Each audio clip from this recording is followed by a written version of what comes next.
Hi viewers, আজ আমি আছি টোকিওর ব্যস্ততম এক্সপ্রেসওয়েতে, যেখানে ড্রাইভিং একই সাথে রোমাঞ্চকর এবং চ্যালেঞ্জিং।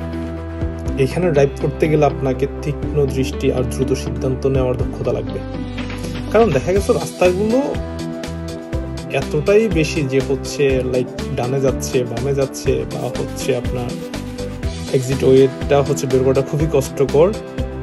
আর এখানে আপনার পিক আওয়ারে ট্রাফিক জ্যাম ভালো সমস্যা করতে পারে, বিশেষ করে আপনার টোল বুথগুলা থেকে আপনার বের হওয়ার পথে এক্সিট ওয়েতে ওই টাইমে একটু প্রবলেম হয় সামটাইমস, যেটা আমার এক্সপিরিয়েন্স ছিল না।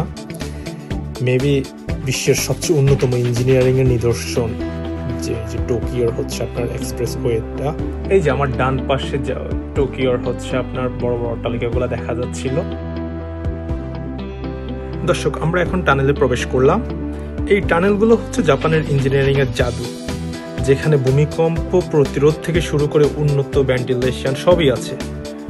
তবে টানেলে ড্রাইভ করার সময় লেন চেঞ্জ আর স্পিডের দিকে খেয়াল রাখতে হবে, না হলে যে কোনো ধরনের বড় ধরনের দুর্ঘটনা ঘটতে পারে।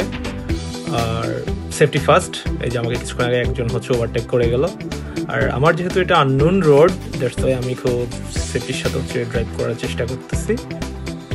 দ্যাটস ওয়াই আমি 80 থেকে 100-এর মধ্যে স্পিডটা রাখার চেষ্টা করতেছি। খুব বেশি আপনার স্পিড দিচ্ছি না, কন্ট্রোলে থাকতে পারে যেন। মাত্র আমরা একটা টানেল থেকে এক্সিট করলাম।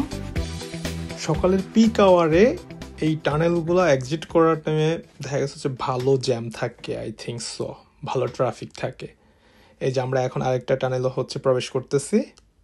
থাকুন আপনারা আমাদের সাথে দেখুন। তবে হ্যাঁ, টোকিওর রোডগুলো রোমাঞ্চকর। ভালো থাকবেন।